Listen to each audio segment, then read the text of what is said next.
Welcome to the Sens Spotlight podcast brought to you by the SICK Podcast Network. And before we get started, bet the beauties with Betway and scan the QR code on the screen or click on the link in the details section to create an account and download the app. Must be 19 plus. Please play responsibly. Betway is an official sponsor of your Ottawa Senators. Also, don't forget to like and subscribe to the show. That really helps us out, especially on YouTube. And a friendly reminder that we are giving away a Dylan Cousins jersey thanks to Betway. All you have to do is following us and Betway on X and Instagram. Share the giveaway post and comment SICK, and the winner will be announced on November 7th. So hopefully one of you guys get a cool Dylan Cousins jersey. So before we get started, we'll have Pierre McGuire back on the show. He's been out of the country and out of North America for a while. So we're just going to recap the past couple games and kind of move forward with where the Sens are at. So hit it. Turn up your volume. Because you're about to listen to the SICK Podcast. Sens Spotlight. Here's Alfredson, bursts the speed, gets a shot away, score!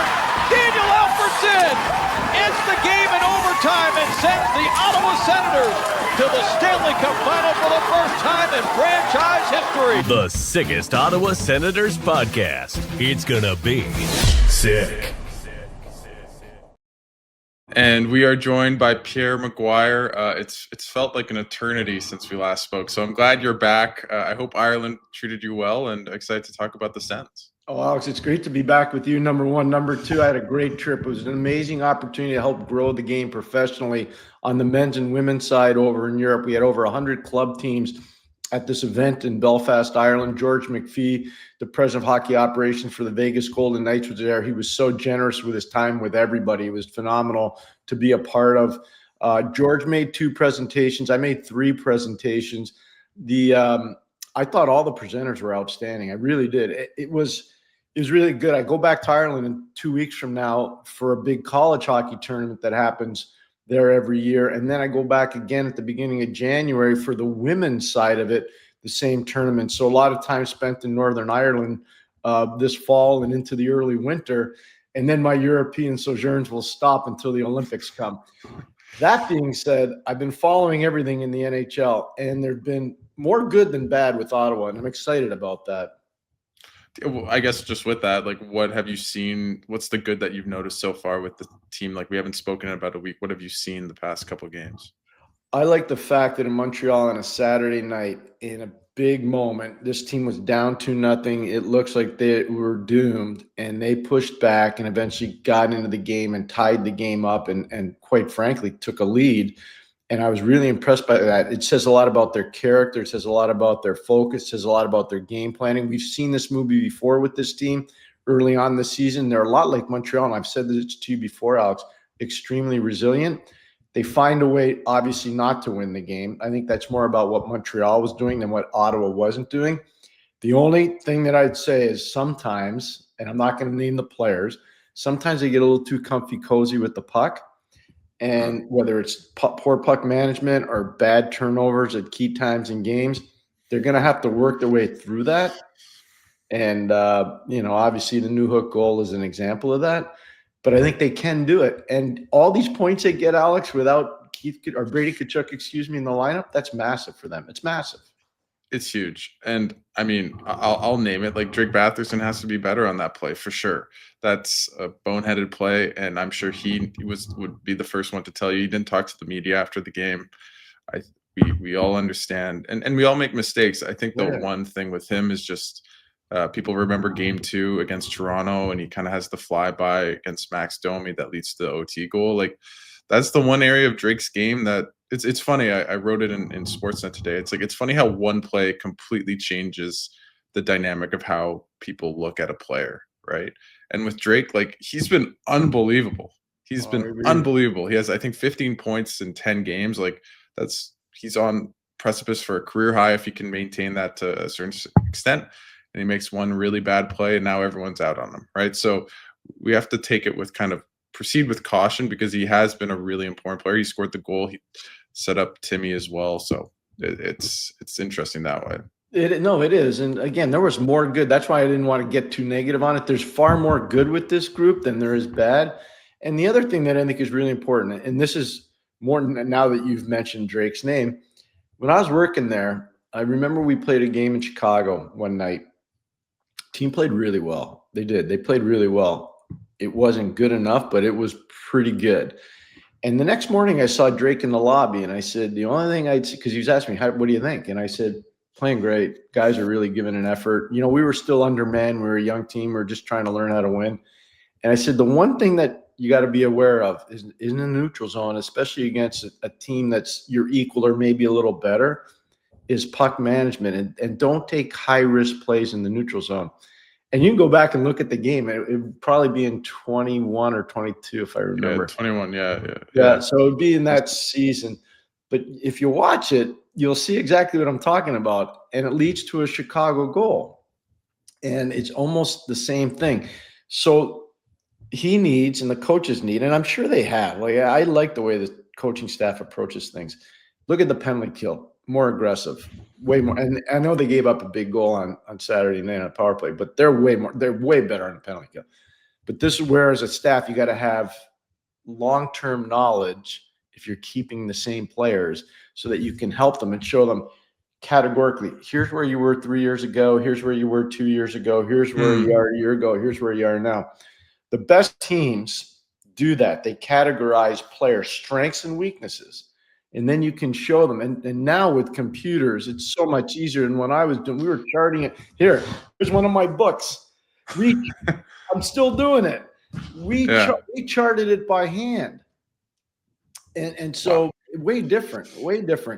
And why this book is here, I've been up this morning breaking down tapes of teams in the Eastern Conference, because if you look at the standings, they're so close. Oh my God. Right? It's unbelievable. Even at the bottom, look at where the points are. Everything's separated by almost a point or 2 points. That all being said, I think Ottawa and Montreal are going to be real tough. They're going to be dangerous teams, and they're going to be dangerous for a long time. This is going to be Calgary and Edmonton from the 1980s. It is. I believe that long term. Totally. And it's interesting you mentioned that just about Batherson specifically. I remember talking to him and being like, when do you feel like you're playing at your best? And it's like when I have like a bit of snarl, a little bit of intensity, right? And that play was very lackadaisical. Like when Drake's playing his best, he's really engaged. He's really on the ball. And that play was very, nonchalant. Like that's when he gets into trouble. So it's just interesting. And on the Montreal-Ottawa point, man, that rivalry will be incredible for the next 5, 6, 7 years. That was obviously the Jays are playing that night and they had a big game elsewhere, but that felt, if it was any other day, that would have been the talk of the town and the talk of kind of hockey for about a week or so. Just how intense, the physicality, the fighting, the everything, right? So it's really cool to see where these two teams are going. Obviously, Montreal's way ahead of them. I think a lot of that is because of goaltending, and they win every game in overtime, right? Like it's not sustainable. But I think you hit it on the nail. Like Ottawa's doing enough right now to survive without Brady Tkachuk. And sure, would you love them to have hold on to that lead? Of course. Yeah. But they're playing better hockey. I guess, like, what do you think they need to improve upon just moving forward without Tkachuk right now? Well, the starts of games. Don't fall behind quickly. Don't chase the game. Be able to maintain your game plan a little bit longer. I'm not taking a shot at the coaches, because you know what I think of the coaches. And I understand they wanted to have the nuclear deterrent that we've alluded to here, having McDermott. But he played less than 3 minutes in that game. And he took a penalty that led to a goal. So I'm not trying to pick a fight with anybody. But I think roster management now in particular is really important without Brady. We've talked a little bit about it before. And I'm not knocking the coaches, but I'm saying going into games. So Philadelphia, excuse me, you're going in there on Saturday. There's not a lot of artillery there. Like, that's just not how they play. You don't need to worry about that. Boston's kind of the same. Like, you don't really need to. So this is where I would say Scotty would, when I was working for Scotty, he'd say, okay, we don't really need the deterrent. We don't need that. What do? We play 12 forwards, we play 11 forwards and put Spence in. Like, what do we do? And this is where, and I don't know what's going on in Ottawa with the media, but you would know better than I. At some point, they got to get Spence in the lineup because you got to push the pace from the back end sometimes. And Jake's going to be playing too many minutes, and Tommy is up some days and down some other days, and that's not a knock on. That's just where Tommy is. That's how he is as a player. That's okay. That's fine. You know what you get. He does far more good than bad.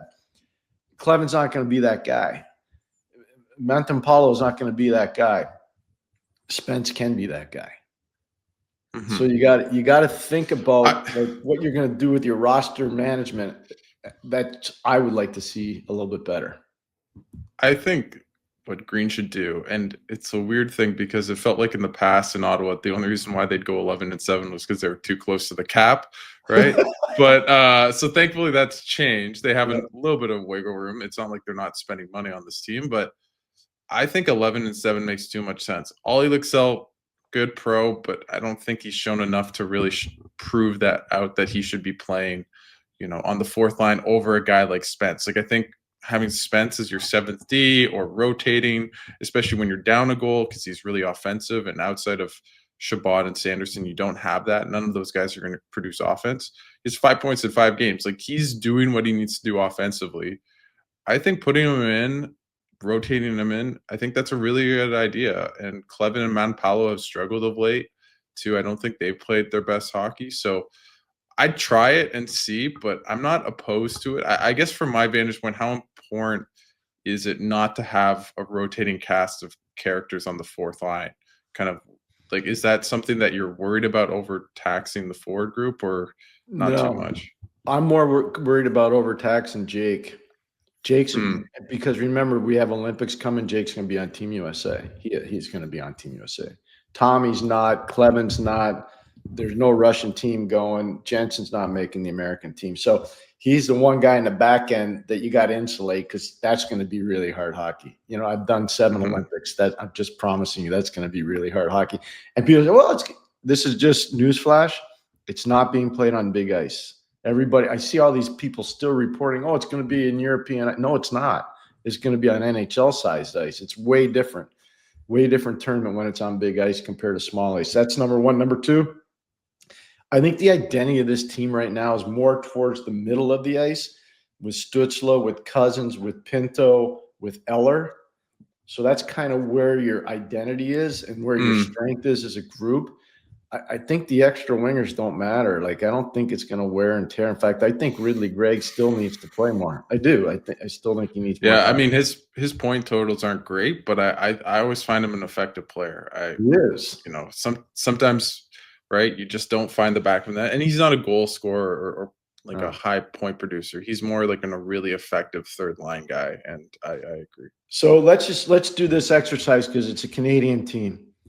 And Jonathan Toews, you look at where Winnipeg is and what they're doing right now, and everybody's focusing in on Kyle Connor and Mark Scheifele. Connor's had this unbelievable start to the year. Scheifele's leading the league in scoring. They're a tandem. They play with Gabe Vilardi. It's a really good line. Do not get me wrong. But the reason why those guys can run wild, and I watched their game on Saturday against Pittsburgh because JT's behind them. Mm-hmm. And if you don't have JT there, you can't play that way. So in Ottawa, you got Dylan Cousins behind Stützle. You got Shane Pinto behind Cousins and Stützle. And then you got Eller behind Pinto, Cousins, and Stützle. You are so insulated down the middle. And so, this is part of what we talked about, George and I, over in Europe, how to create and devise a roster that allows you to survive long-term and deep into the playoffs. Mm-hmm. And so Ottawa's kind of there. So now they need to upgrade, which you and I have, Alex, we've talked about a lot. The right side of that defense needs to be upgraded. Yeah. It does. It needs to be upgraded. I really like Nick Jensen as a person, but I find he's been really skating upwind. Like it's looked tough for him to really keep up with the pace. I think Chabot has been part of that too. As you mentioned, he has the highs, he has the lows. But that pairing, their analytics are okay. They're not getting it. They're pretty even in terms of goals for. Like, they're not giving up a ton necessarily, but just from the eye test, they don't look like a really effective duo.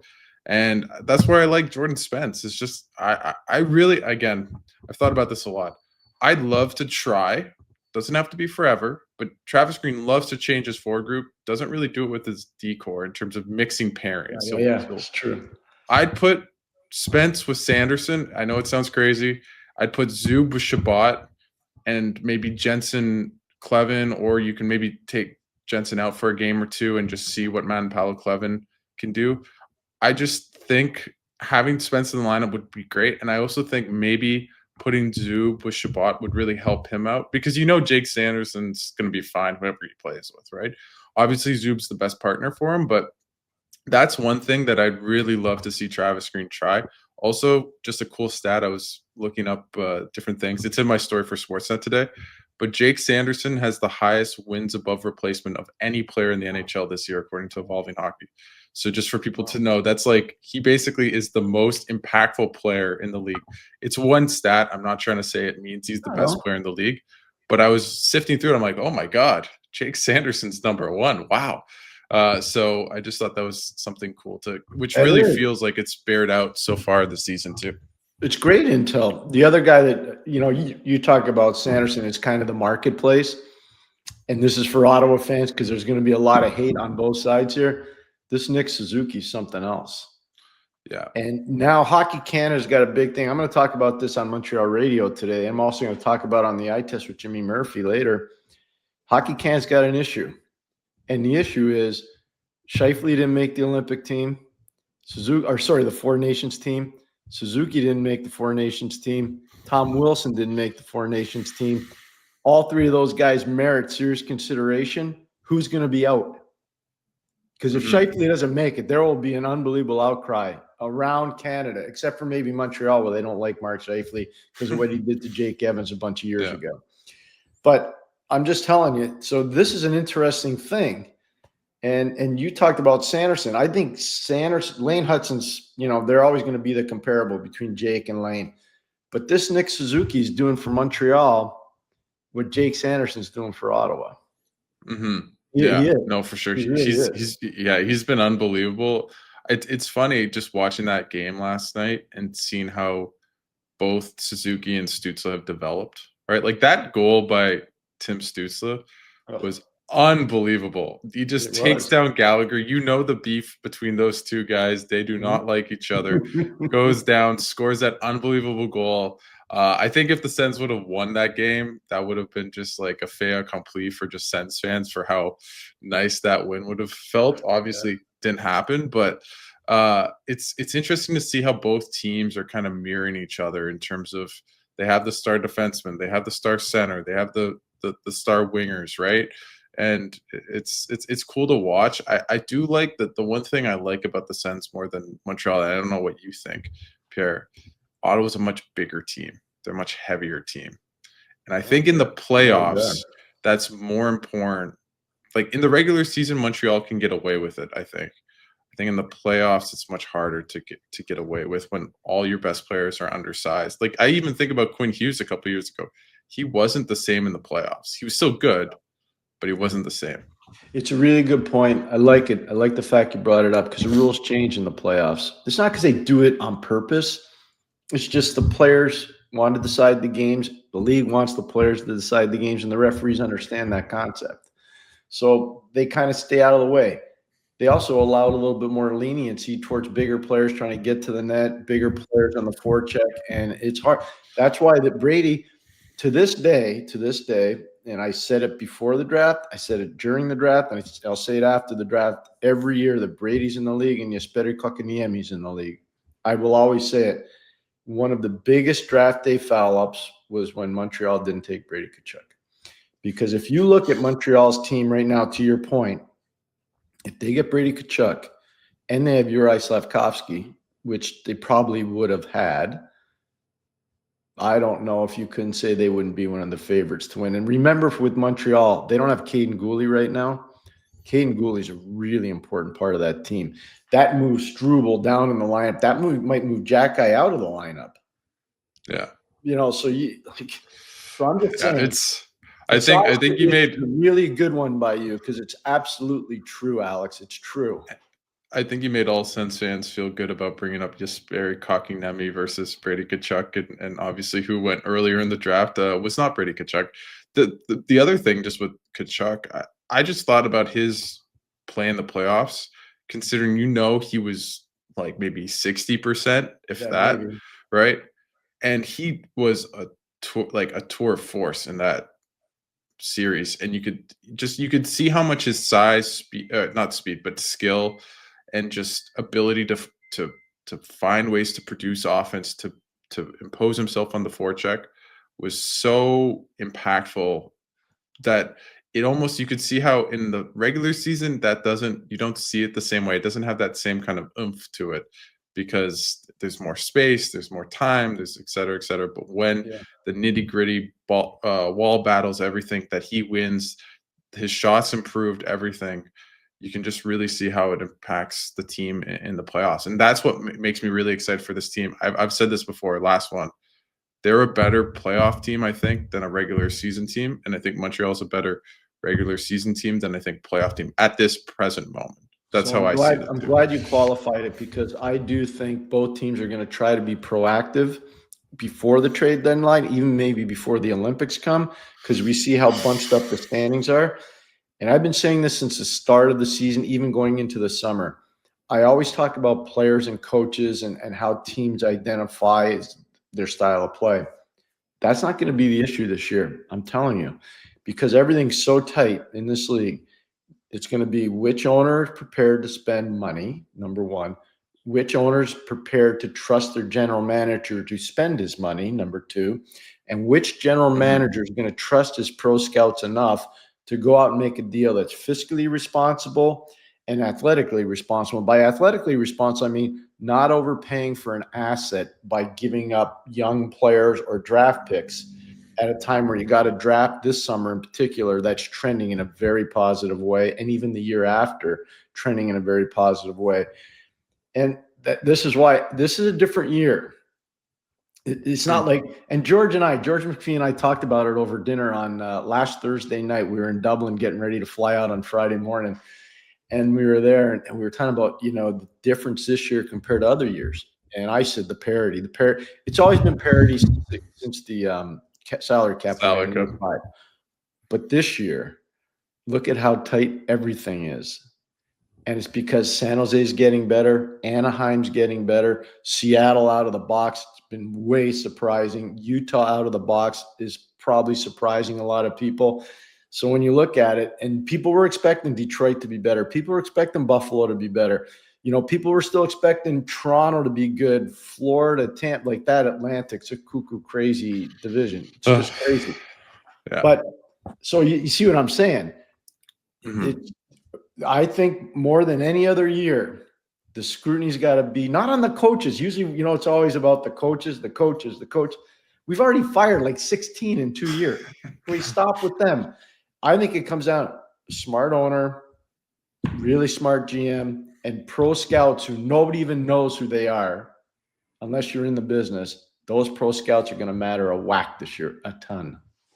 Two things. I think the first one, just being around Andlauer and Staios, they are very close. So I think if Andlauer feels with the Senators that Steve Staios can bring in that number one, another left winger or a really good right winger, or maybe a right shot on the defense, like something along those lines that's impactful. I think Steve Staios has basically, he can do whatever he wants. I think for the most part, the one thing is Andlauer likes to be involved in decisions like any owner.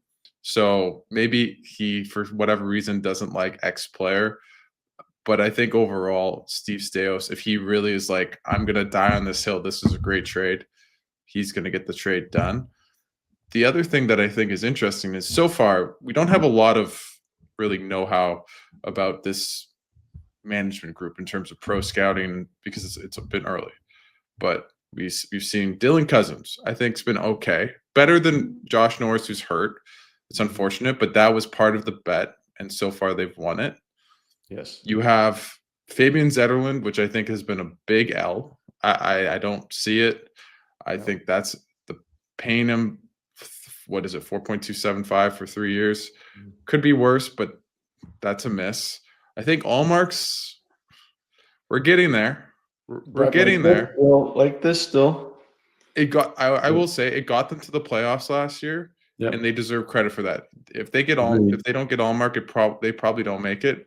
And that's how the team is where they are right now. That's fair. But I don't know how the $8 million for 4 years is going to go. Nick Jensen, great last year. Jordan Spence, I think is a really good ad, but they're not playing him, right? So their pro scouting so far under the Staios regime has been good, bad, in between, and some ugly, which is typical. But it's just interesting to see. Now we have a little bit of time on our hands to see where they're at, and it gives me some reasons to believe and some reasons to be a bit cautious too. So well said. I agree, Alex. It's really, really well said. You got to be optimistic, but cautiously optimistic, I think, is probably the best way to do it. The other thing that I'm really excited about with Ottawa is we talked about coming from behind and eventually getting a lead in Montreal on a Saturday night. Montreal does that a lot, and that's why I'm bullish on them. They usually come from behind. They usually don't get the lead. They come from behind, and they establish this presence about themselves. Let's use a Demi-Doff goal as an example. I've seen throughout most of this year anyways, late in games, this guy takes over games. He wants to be that guy to do it. I think Timmy's got that in him. I know Brady definitely has that in him. So now it's finding who's the support, who's the next guy. I don't think Drake is ever going to be that guy. I don't. And I think Drake's really important. We've talked about it before Drake came back, how important Drake was in the lineup, especially with Brady out. Who's the next guy? Who's going to be the next guy that could take over a game late in the game? That's what I think they need to find next. I mean, they do have Jake Sanderson. I do think he's a one-man unit, but that's a bit different, right? Like there's so much you can do from the back end in terms of like creating that goal late in the game. But he literally scored that, right? It was a bit lucky against Calgary, but no, he did it. Like he did it. It's all part of that happens. Yeah, but I think you're right. And I don't know how to phrase this perfectly, but the next step for this team is to add a game breaker. Another game breaker. They were hoping Zetterlund was going to be that guy. They were hoping that.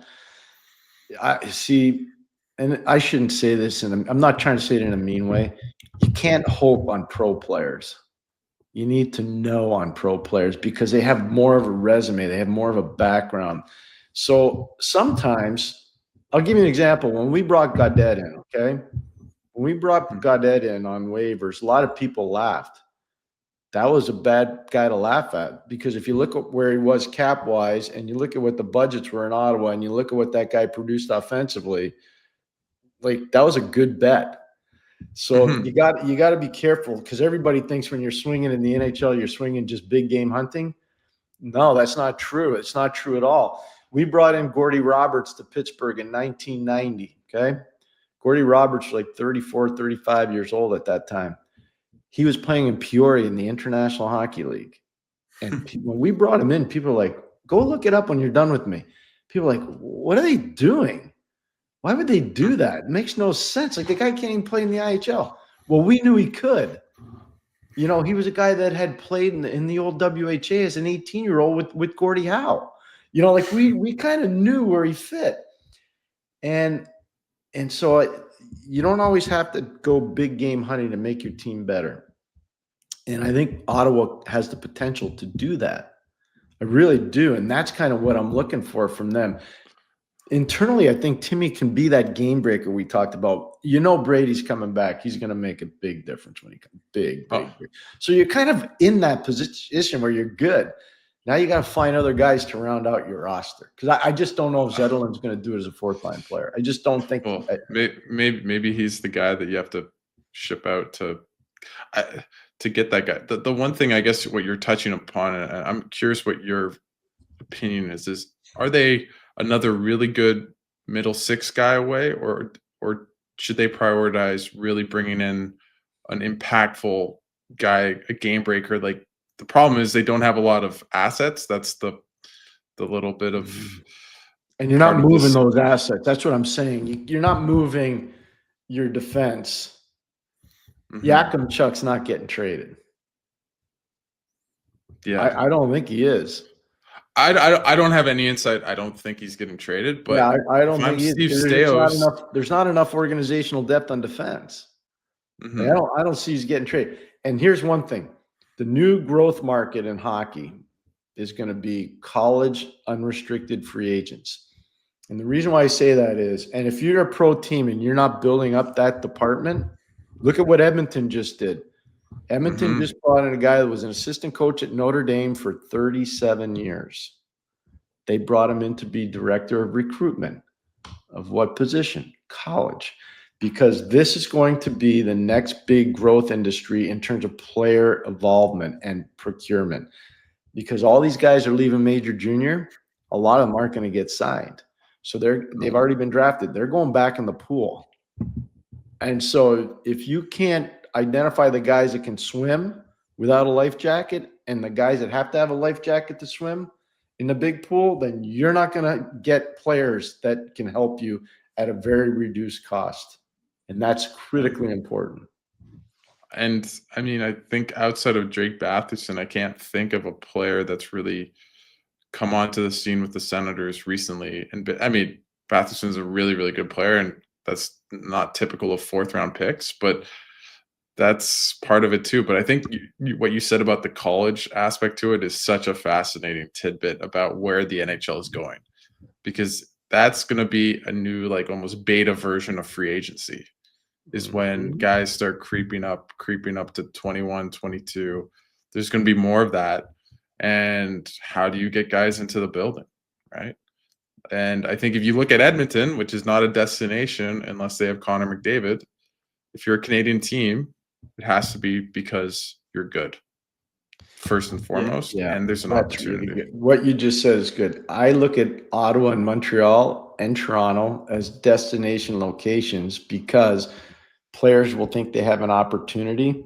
And if you look at the proximity to the border, Clarkson, St. Lawrence, University of Vermont, University of Maine, University of New Hampshire, all the Boston schools, Northeastern BUBC, Providence.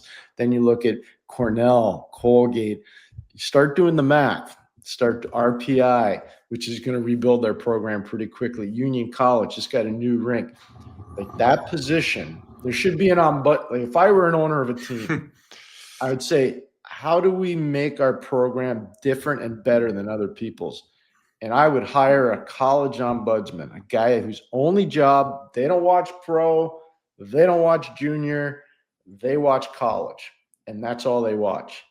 Because a lot of these guys are going to be massive free. And I know teams have these college scouts, but they're spread out. They're doing college, they're doing junior, they're not watching practices. Like I'm telling you, Alex, I think it's the new growth industry in the NHL. And most of the teams, they're 32, and most of them aren't even paying attention to it right now. Yep. I mean, the one thing that I've liked with this ownership group is that they're putting in money into adding to the front office. They brought in an analytics guy. Like it's slow. It's a slow build. Like you were there. There wasn't. I mean, tell me if I'm wrong. There wasn't a lot of people working for the Senators. No, we were bare bones. We were bare bones, and the only free agency day I worked, we didn't have any money to spend.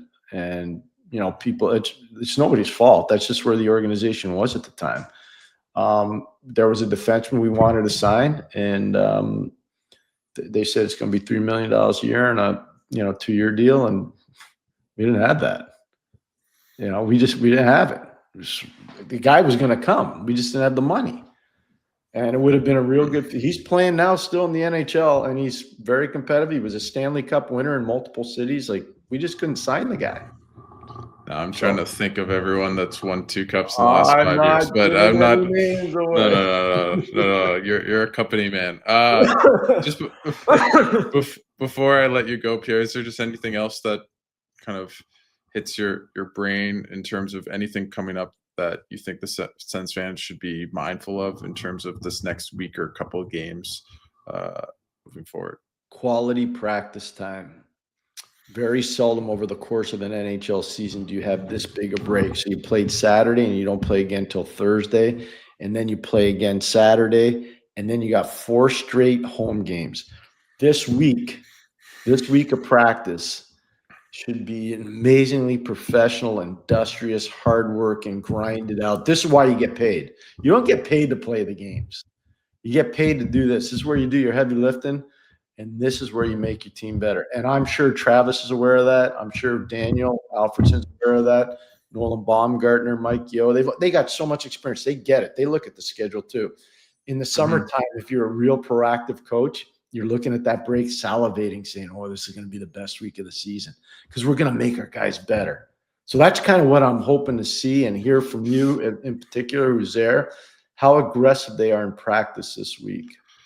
Yeah, no, it's when Travis has time, he loves to have a long practice, which I think is typical for most coaches. The one thing I would say just to fans, I see it online a lot, so I'll address it a little bit.